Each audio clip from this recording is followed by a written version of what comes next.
লাগছে এখনো। আজকে যদি এই জায়গা পরিচয় না আসতো আমাকে চাকরি লাগতো না, ওই স্যার তো নাইনি না আপনি না ও। গরিব লোক কেন জিনিসগুলো পেল না কেন? পাবে না কেন? পাবে না কেন গরিবরা? গ্লাসটা মারা দেখিনি ভালো করে। না না না, এখানে তো কি আছে? সমীর বাজার বিল্ডিং এটা। হ্যাঁ, জোরে লুটের মাল এত দেখো। জোরে লুটের মাল।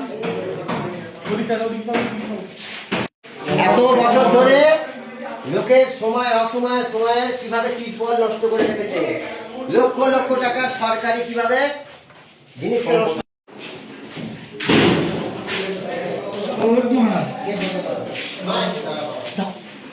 মনে করেছিলাম